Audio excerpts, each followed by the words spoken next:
Yang minta satu lagu 5 juta kok.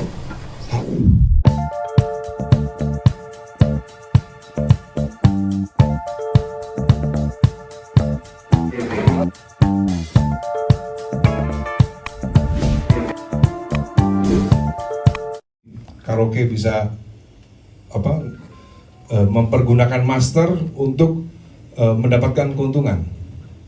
Fonogram ya namanya, benar ya? Hah? Fonogram ya, itu fonogram itu. Nah, lalu para label ini membuat persekutuan untuk membuat LMK supaya apa? Supaya mereka bisa memonetize master-master yang di luaran yang nggak bisa dimonetize. Supaya label-label ini mendapatkan keuntungan ekonomi daripada karaoke yang memainkan lagunya Dewa 19, daripada kafe-kafe yang ngeplay lagu-lagunya Padi, juga mall-mall yang ngeplay lagu-lagunya Agnes Monica itu juga punya Aquarius.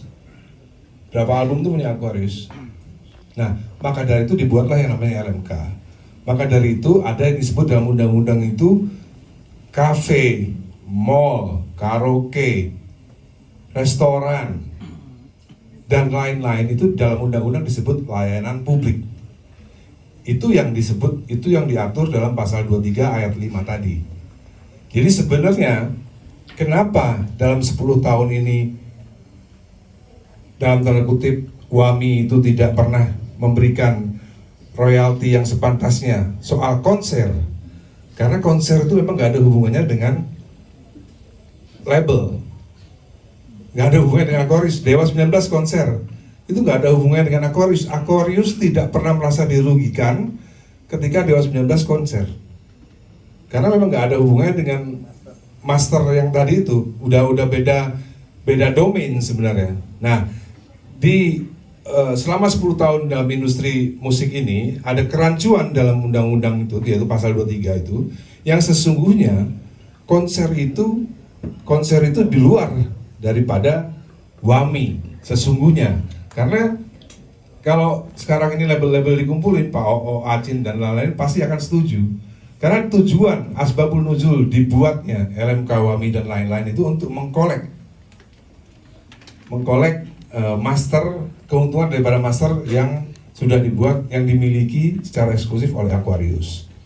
Jadi saya perlu menambahkan apa yang soal asbabun nuzul yang diucapkan oleh Bang Kadri itu, saya masukkan 25%-nya, bahwa sebenarnya konser ini nggak ada hubungannya dengan LMK. Maka dari itu, ketika, ini pertanyaan ya, untuk Bang Kadri dan Bro Ryan, ketika Judika ditawari konser di Surabaya oleh sebuah promotor ya, Judika minta bayaran 1 miliar, boleh nggak? Boleh ya, boleh. Kalau promotornya nggak sanggup ya nggak apa-apa, ya kan? Oke. Saya pertanyaan satu lagi, apakah negara mengatur bisnis antara Judika dan promotor Surabaya tersebut? Enggak ya.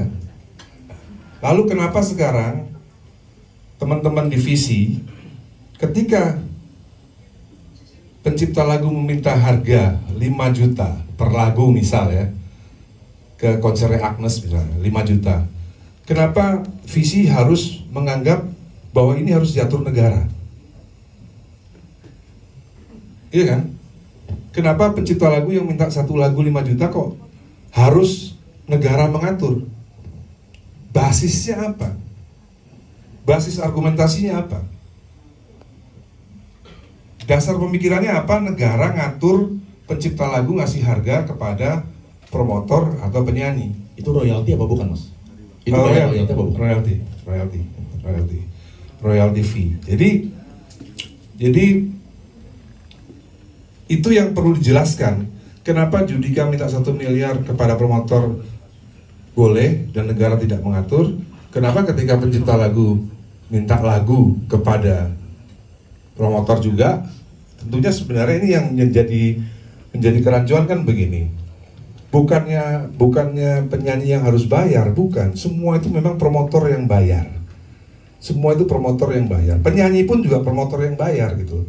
Cuma di undang-undang itu memang mengatur perjanjian antara penyanyi dan pencipta lagu. Kenapa tidak promotor tidak disebutkan, dicantumkan dalam undang-undang? Dasar pemikirannya boleh disangka nanti ya. Karena promotor tuh nggak dapat royalti. Yang dapat royalti itu adalah pencipta lagu dan penyanyi. Ketika pencipta lagu membuat lagu, penyanyi menyanyikannya, lalu di-VCD-kan, yang dapat royalti ya mereka diatur dalam undang-undang itu yang dapat royalti penyanyi dan pencipta lagu. Pengguna, penyanyi mendapatkan royalti. Itu dasar pemikiran daripada bahwa pengguna itu adalah penyanyi. Karena promotor tidak diatur royaltinya di dalam undang-undang.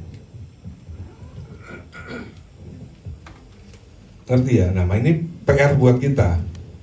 Mungkin bisa dijawab berdua antara Bang Kadri dan Ryan. Kenapa pemerintah harus mengatur harga daripada pencipta lagu, sementara pemerintah tidak mengatur harga judika kepada promotor. Dari aku segitu dulu.